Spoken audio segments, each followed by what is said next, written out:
How to add slider to Squarespace. Hello guys and welcome to this new tutorial. In today's video, I'm going to show you how you can add a image slider into your Squarespace website. The process is going to be very easy and very simple. All you need to do is you head over squarespace.com, sign in for an account, and then you're going to head over your account dashboard. Now, once you are on the account dashboard, which is going to be related into this specific favicon in here, you're going to select the website that we want to add that specific slider. So I'm going to click on website or go to website. It doesn't matter a lot. So you're going basically to click on it and then like that, you're going to face up your website. So once you have did that, you're going to see all the compartment or the different department of the website editor.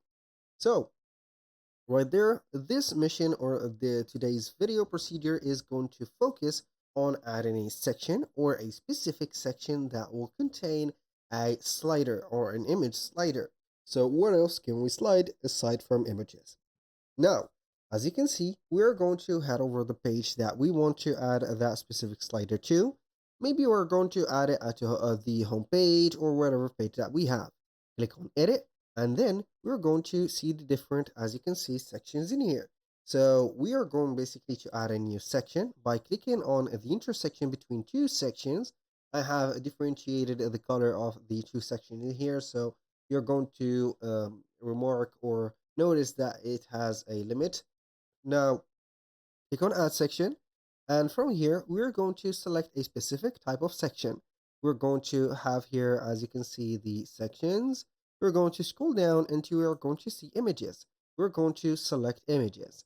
Now what we're going to do basically is to head over the images in here, start scrolling down a little bit until we are going to see the different images in here. So from these images or these sections, we're going to see some sliders, and these sliders are going to be represented within arrows. So as you can see, this is the first section. We are going to have this one as here.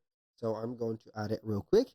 You're going to see the arrows that will allow us to control the specific, as you can see here, image. I'm going to add another section, which is going to be the same thing, but I'm going to make it a little bit wider. So it is going to be a white section with a slider. So you can go ahead and click on edit the gallery, or you can edit the section and set up the section as much as you want. You can set up the autoplay and wait for it to slide just right there. So we have the slide duration and everything. So you can do that for both of the sections in here and have everything set up on the autoplay. So basically that was pretty much it for today's video. We have, I think, that another section set up, and you can go ahead and choose it and add it from the images or galleries in here, which is going to be, I think, I saw it before, but I don't know here. It is going to be in here. So that was pretty much it for today's video. Thank you guys for watching. I hope that you have enjoyed the content, and I hope to see you soon on the next one.